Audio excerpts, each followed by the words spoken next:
그리스도의 할례를 행하여 주시는 이유에 대해서 오늘 말씀을 보고자 합니다.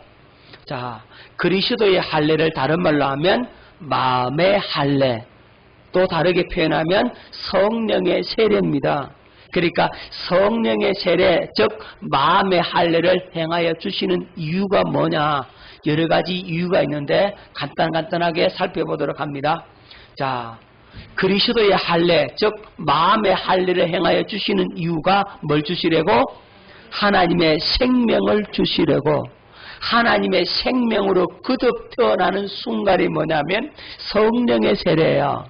마음의 할례, 성령의 세례로 말미암아 저와 여러분들이 거듭나게 된다고, 하나님의 생명을 가지게 되는 겁니다. 하나님의 생명으로 이제 태어나는 순간이 바로 성령의 세례의 순간임을 기억할 수 있기를 바랍니다. 그럼 성령 세례 안 받고 거듭날 수 있습니까? 라고 물으면 절대로 그런 일은 없다. 성령의 외적인 사역으로 거듭나느냐? 아니라 이 말입니다. 성령의 내적인 사역으로 거듭나게 되는 것입니다. 성령의 외적인 사역은 은사는 나타날 수 있지만 거듭 태어나게 하지는 못해요. 예수님을 나의 구주로 고백은 할 수 있지만 성령의 외적인 사역으로는 거듭나게 하는 것이 아니고 성령의 내적인 사역, 즉 성령의 세례, 우리 마음의 할례를 통해서 거듭 태어나게 한다고 하나님의 생명을 가진 존재가 되는 겁니다. 그리고 마음의 할례를 받으면 뭐가 들려옵니까? 하나님의 말씀을 듣게 됩니다. 하나님의 말씀이 들려와. 여러분 이걸 잘 기억하십시오. 하나님 말씀, 목사님 난 잘 듣는데요. 여러분 듣는데요. 나 들려와요. 이런 사람이 있는데 여러분 그렇게 듣는 것은 지식적인 동의만 된다는 얘기고, 하나님의 말씀을 지식적인 동의에서 끝나면 안 된다고. 경우에 맞네. 이해되네. 알아듣겠네. 뭐 그렇지 뭐. 이런 수준으로 들으면 안 됩니다. 물론 이 수준도 못 듣는 사람도 있는데 그럼 더 문제고, 이 수준에 그치면 안 되고 여기에서 한 걸음 더 나가야 돼. 하나님의 말씀을 어떻게 성령으로 깨달음으로 들려오는 경우가 있단 말입니다. 이야, 저 말씀 나에게 들려주시는 말씀이네. 내 개인에게 주시는 말씀이네. 이 말씀과 지난번에 들었던 말씀과 연결이 되고 이 구슬이 깨지면서 정리가 되면서 확실하게 마음으로 탁 받아지면서 마음에 뭐가 솟아나? 기쁨이 솟아나. 마음에 그 감격이 와. 그렇구나. 그 말씀 받으면 주님의 사랑이, 성령의 은혜가 함께 확 와버려. 그게 진짜 듣는 거예요. 무슨 말인지 아시겠죠? 그 말씀을 성령 세례 받으면 그렇게 들려와. 그래서 하나님의 말씀이 꿀과 송이를 꿀처럼 더 달게, 아멘 아멘, 맛있다, 아멘 아멘, 꿀도 받아 먹게 된다고. 뭐 받으면? 성령 세례 받으면 말씀이 들려옵니다. 설교 말씀이 들려와. 여러분이 성경을 쭉 펼쳤는데, 여러분이 성경을 떡 읽는데 이 말씀이 막 살아서 막 펄떡펄떡 뛴다고, 말씀이 막 깨달아진다고, 그 말씀을 받아 먹었는데 막 배가 부르는 것 같아. 못 느껴봤죠? 여러분 그렇게 된다고. 성령 세례 받으면, 말씀을 먹으면 영적인 배부름을 느낀다고. 자, 그리고 뭘 깨닫는다고요? 하나님의 사랑을 깨닫게 하시라고. 여러분 성령 세례 받으면, 마음의 할례 받으면 뭘 깨달아지냐면 하나님의 사랑을 깨닫게 돼요. 하나님께서 나를 사랑하셨구나 하는 사실을 알게 되는 겁니다. 얼마만큼 하나님이 나를 사랑하셨는지 그 사랑의 그 길이와 깊이와 높이와 넓이를 알게 된다. 하나님의 그 사랑이 우리 가슴에 미어지도록 확 부딪혀 오는 거예요. 그래서 그 사랑에 감격하는 겁니다. 하나님의 왜 나 같은 죄인 중에 죄인, 괴수 중에 괴수인 나를 이토록 사랑하십니까 하는 그 고백이 자기도 모르게 튀어나와 버려. 십자가에까지 독생자를 아끼지 않고 내어주신 그 하나님의 사랑이 우리 가슴에 확 쳐져온다. 성령 세례 받으면 그거 깨닫게 되는 겁니다. 그 사랑 깨닫고 그 사랑에 눈물 흘리고 감격하고 기뻐하고 주님이 과연 나를 사랑하시네. 그렇게 고백하게 되는 겁니다. 뭐 받으면? 마음의 할례, 성령의 세례 받으면 그렇게 되는 겁니다. 그리고 여러분들이 교회가 되는 겁니다. 자, 초대교회가 어떻게 해서 생겨납니까? 성령 세례 받고, 그러니까 오순절날에 성령이 그들에게 임하죠. 오순절날에 성령의 세례를 그들이 받게 돼요.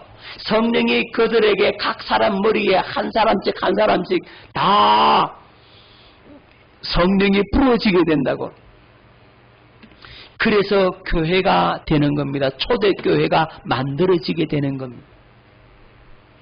저와 여러분들이 진짜 교회 되려면 뭘 받으면 되죠? 성령 세례 받으면 돼요. 마음의 할례 받으면 진짜 교회가 되는 겁니다.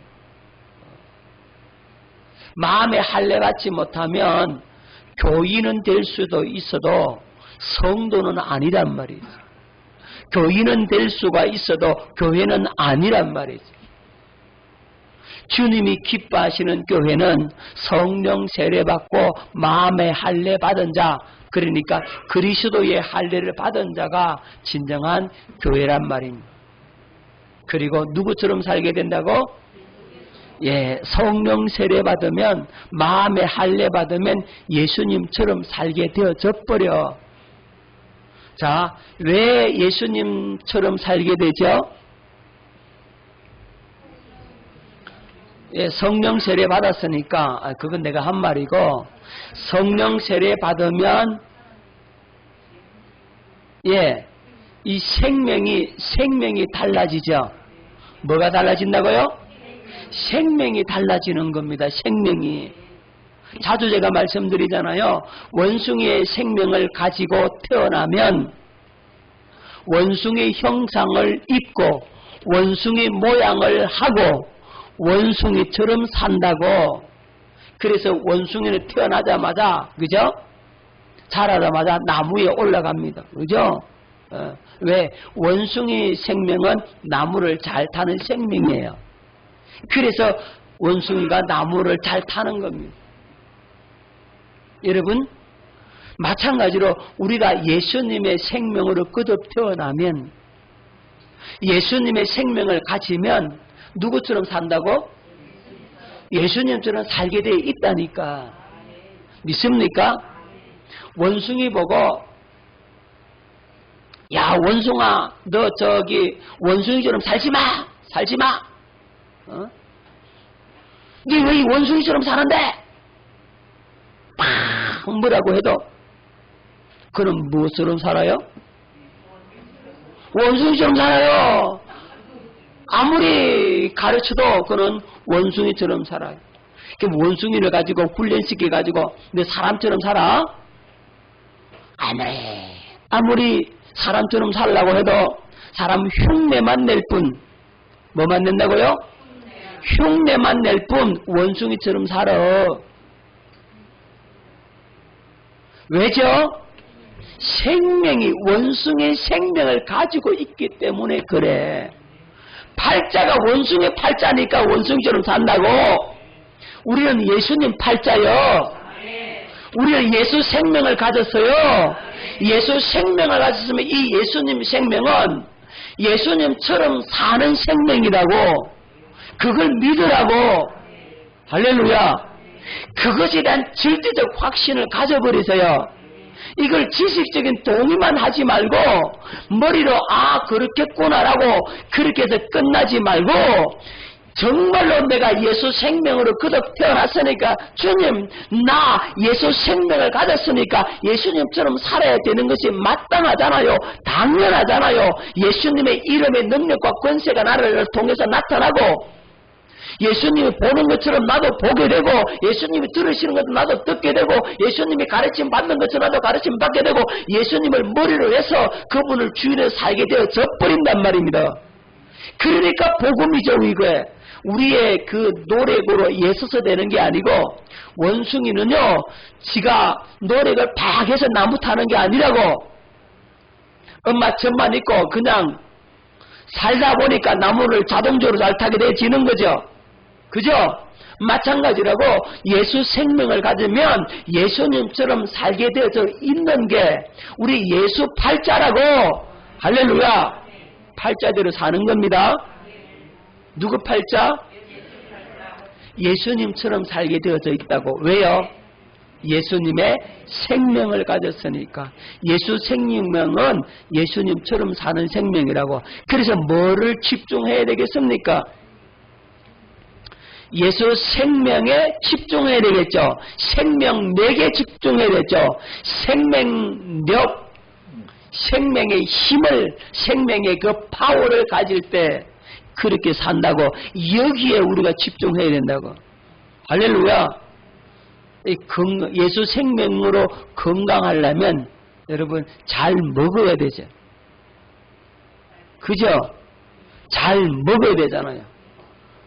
적당한 운동을 해야 되잖아요. 그렇죠? 그러니까 하나님의 말씀을 잘 받아 먹는 사람이 생명력이 강하고 그 사람은 누구처럼 산다고? 예수님처럼 살게 되어져 있다 이 말입니다. 그리스도의 할례, 마음의 할례, 성령의 세례가 우리를 예수님처럼 살게 하는 겁니다. 자, 그 다음에 하늘나라 기업을 주시려고. 뭘 주시려고? 하늘나라 기업을 물려주십니다.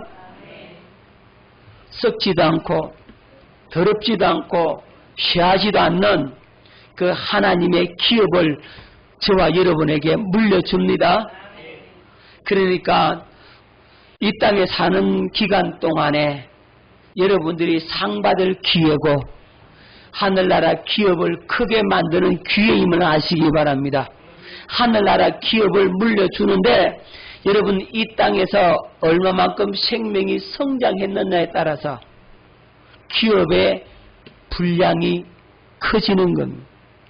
여러분이 예수 생명으로 거듭 태어나서 이 생명에 잘 자라야 그리스도의 장성한 분량이 충만한 데까지 자라면 그 기업의 상이 크고 그게 적게 자라면 기업의 상도 적다. 기억하십시오. 이 땅에 사는 동안에 우리는 예수 생명으로 풍성하게 되고 그리스도의 장성한 분량에까지 자라나서 하늘의 기업도 그만큼 크게 받는 저와 여러분 될 수 있기를 예수 이름으로 축원합니다. 이 다음에 천국 가서 내가 여러분 집에 가볼 거야. 상이 큰지 작은지. 형제님, 우리 자매님, 왜 상이 이것밖에 안 되나요? 그렇게 설교를 하고 가르쳐줬는데 왜 이것밖에 안 됩니까? 그러면 안 되잖아. 그죠? 그러니까 상이 큰 상 받을 수 있도록 이 땅에서 주님 앞에 충성되이 그리고 헌신하고 생명 잘하는데 여러분들이 마음을 쏟을 수 있기를 예수 이름으로 축원합니다. 자, 성령의 세례를 주시는 이유가 하나님의 경륜을 이루시려고. 결국은 하나님의 경륜, 하나님의 계획을 성취시키기 위해서 성령 세례를 베풀어 주는 겁니다. 여러분, 하나님의 경륜이 뭡니까? 경륜이란 말은 하나님께서 창세전에 이미 세워놓으신 하나님의 계획을 하나님의 경륜이라고 그러죠. 하나님께서 그 겪는 하나님의 목적을 이루시는 그 사건이 바로 성령의 세례란 말이죠. 하나님의 경륜을 이루어주시기 위해서 우리에게 성령의 세례를 베풀어 주는 겁니다. 그럼 창세전에 하나님께서 세워놓으신 하나님의 계획이 뭐냐? 우리로 하여금 앞에서 다 있는 겁니다. 앞에 했는 내용입니다. 하나님의 생명을 가진 하나님의 자녀로 그저 태어나게 해서, 그리고 하늘에 썩지도 않고 더럽지도 않고 시하지 않는 하늘나라 기업을 우리에게 물려주는 것이 하나님의 경륜이란 말입니다. 그 경륜을 이루기 위해서 우리에게 성령의 세례를 베풀어 준다.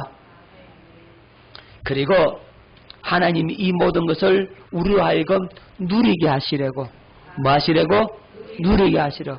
우리가 하나님의 생명을 가지고 하나님 말씀을 듣고 하나님을 사랑하게 되고 교회 되게 하시고 예수님처럼 살게 하시려고 하늘나라 기업을 우리가 누릴 수 있게 주시려고 하나님께서 우리에게 뭘 주신다? 성령의 세례를 주신다.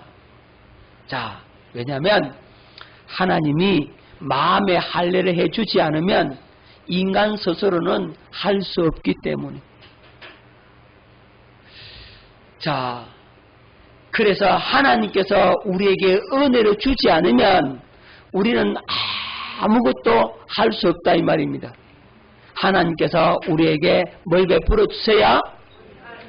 예, 마음의 할례, 성령의 세례를 해 주셔야만이 우리가 거듭 태어나고, 그리고 그 하나님의 약속이 우리에게 성취되는 것이기 때문에 하나님께서 우리에게 마음의 할례를 행해 주시는 겁니다.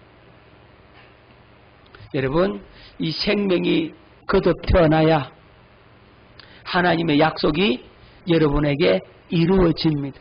하나님의 축복이 여러분에게 이루어진다 이 말입니다. 그래서 하나님께서 우리에게 할례를 행하여 주시는 겁니다. 자, 세례의 구분. 세례는 여러 가지 세례가 있어요. 자, 첫 번째 물세례. 뭔 세례요? 자, 고린도전서 10장 1절로 3절 말씀 뵙겠습니다. 형제들아, 나는 너희가 알지 못하기를 원하지 아니하노니 우리 조상들이 다 구름 아래 있고 바다 가운데로 지나며 모세에게 속하여 다 구름과 바다에서 세례를 받고 다 같은 신령한 음식을 먹으며 그랬어요. 자, 구름과 바다에서 세례를 받았다. 이게 무슨 사건을 말하고 있죠? 그렇죠. 모세에게 속하여 구름과 바다에서 세례받다 이 말은, 바다 가운데 지났다 이 말은 홍해 사건을 말하고 있는 겁니다. 홍해가 뭘 가르쳐 주고 있다고? 물세례를 의미하고 있는 겁니다. 이스라엘 백성들이 애굽의 탈출에 나와서 홍해를 건너게 되는데 그 홍해의 사건이 뭘 보여주는 사건이다? 물세례를 보여주는 사건이다. 자, 베드로전서 3장 21절 물은 예수 그리스도께서 부활하심으로 말미암아 이제 너희를 구원하는 편이 곧 세례라. 물이 뭐라고요? 세례를 의미한다라고 말씀하고 있죠. 그래서 이 물은 물 세례를 의미하고 있는 겁니다. 이는 육체에 들은 것을 제어버림이 아니요 하나님을 향한 선한 양심의 간군이라 이렇게 돼 있어요. 자, 그래서 물 세례는 구약에서 무엇이다? 홍해의 사건이란 말이죠.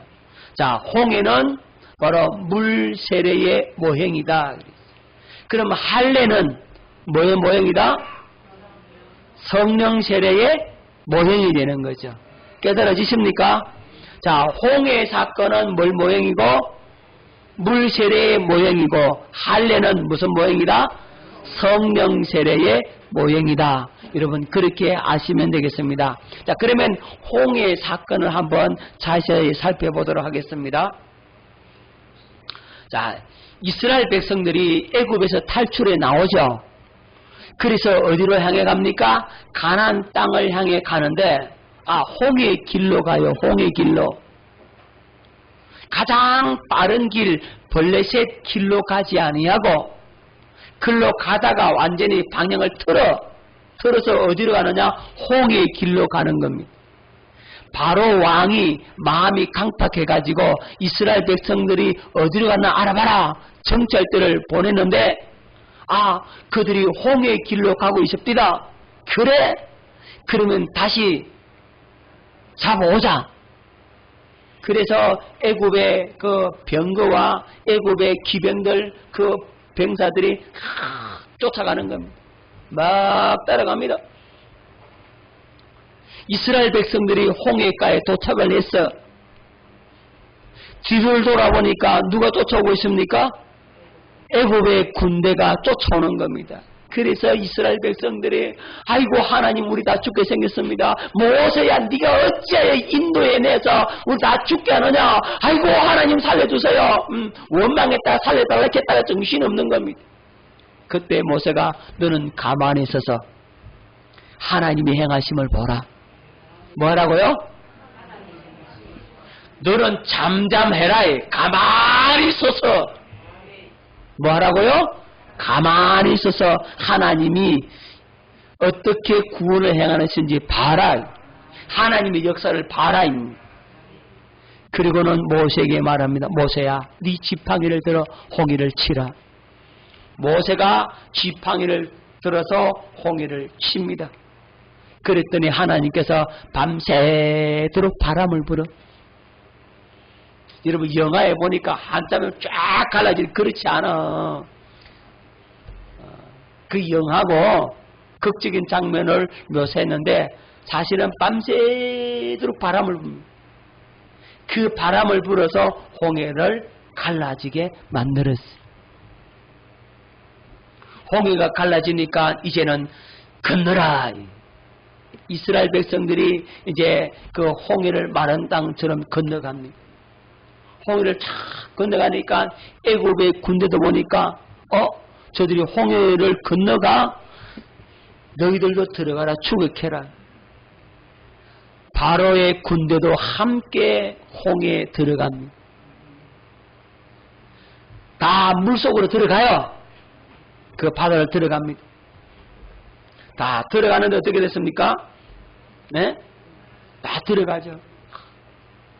나올 때 보니까 이스라엘 백성들은 홍해에서 나오는데 애굽 군대 나와요? 못 나와요? 못 나와요. 모세가 지팡이를 들어서 홍해를 치니까 어떻게 되더라? 물이 예전처럼 다시 바람이 그치고 그대로 흘러버리는 거예요. 그래서 이스라엘 백성들은 홍해에서 나왔는데 누구는 못 나왔어요?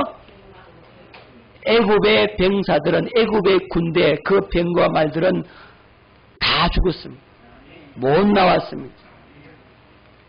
자 여러분 그래서 애굽에서 종살이하던 그 생명은 어디에서 죽어버렸다?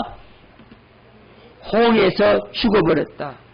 애굽의 모든 생활, 기질, 습관, 문화, 생활, 신분은 이제 다 어디에서 죽어버렸다?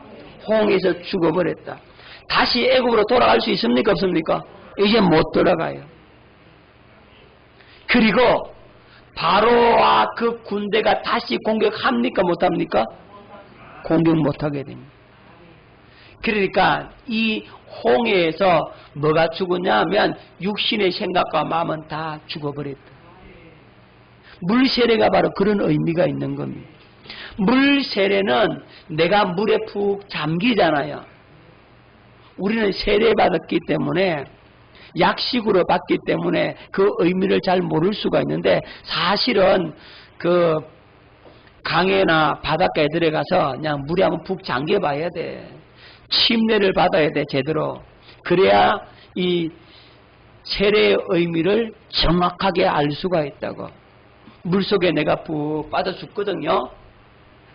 그래서 물속에 올라올 때는 이제는 새로운 생명으로 다시 태어났다.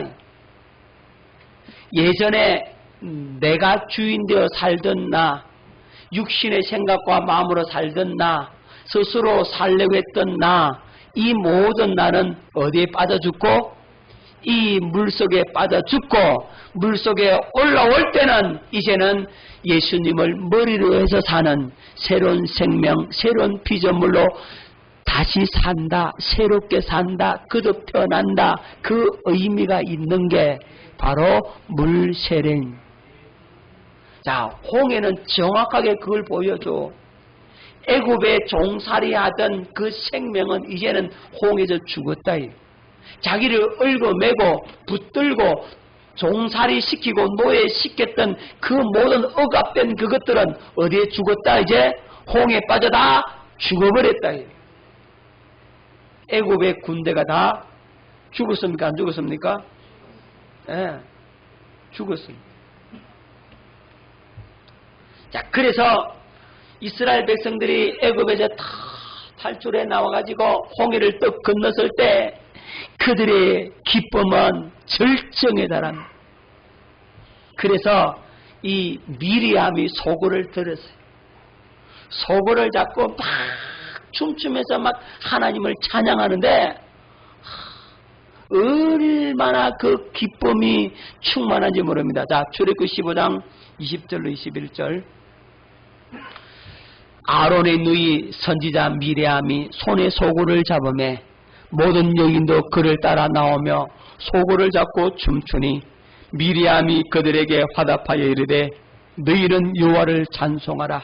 그는 높고 영화로우시며 말과 그 탄자를 바다에 던지셨음이로다 하였더라. 미리암이 소고를 잡고 막 춤을 추는데 여인들이 그 뒤를 따라오면서 춤을 추는 겁니다. 너희는 여호와를 찬송하라. 그는 높고 영화로우시며 말과 그 탄자를 바다에 던지셨음이로다. 하나님을 찬양합니다. 그들의 기쁨과 감격은 말로 다할 수가 없는 겁니다. 여러분, 홍해에서 나올 때 그 큰 기쁨이 있는 겁니다. 마찬가지로 우리가 새 사람 되면, 우리가 새로운 피조물 되면 그 구원의 기쁨과 감격이 우리 속에 확 넘쳐나야 되는 겁니다. 그럼 여러분 걱정이 생깁니다. 물세례 받는데 그런 기쁨이 있어요? 여러분 묻는데, 물세례 받을 때는 그런 기쁨이 없을 수도 있어요. 하지만 언제 그 기쁨을 경험하게 되느냐? 성령 세례 받았을 때. 즉 물세례를 인쳐주는 사건, 성령의 세례로 말미암아 물세례의 의미가 실제가 되는 사건이 바로 성령 세례란 말이에요. 그때 그 감격이 오는 거예요. 하지만 의미는, 물세례의 의미는 내가 죽고 이제는 내 생명으로 살지 않습니다. 주님의 생명으로 살겠습니다 라고 서약을 하고 물에 빠져 죽죠. 그죠? 그리고 물에서 나오죠? 새 사람으로 나오죠? 하지만 그렇다고 새 사람이 된 건 아니잖아요. 그런데 새 사람이 되도록 그것을 실제화 시켜주는 사건이 뭐라고? 성령세례. 그 성령세례는 물세례를 완성시켜주는 거예요. 이제 아시겠죠? 물세례의 의미를 확실하게 성취시키는 게 바로 성령세례란 말이에요. 그래서 이런 물세례 받았을 때도 그 기쁨과 감격이 있어야 되는 겁니다. 자, 이게 바로 뭐라고요? 물세례란 말입니다. 자, 이 홍해 사건이 물세례임을 알고, 아하, 물세례 받을 때는 내가 하나님 앞에 서약을 하는데, 내가 지금까지 세상에 찌들어 살고 마귀의 종으로, 죄의 종으로 그렇게 비참하게 죄 가운데, 저주 가운데 살았고 옛 사람으로 살았고 육신의 생각과 마음으로 살았는데 그것이 오늘 죽는다. 어디에 빠져 죽는다? 물에 빠져 죽는다. 그래서 물은 심판을 말하는 거예요. 물이 심판. 나중에 보겠습니다만 노아 홍수도 마찬가지 심판이잖아. 그 물이 바로 그 심판을 의미하는 거예요. 심판. 물 심판. 노아 홍수도 물 세례를 보여주고 있는 거예요. 그래서 뭐가 심판받아요?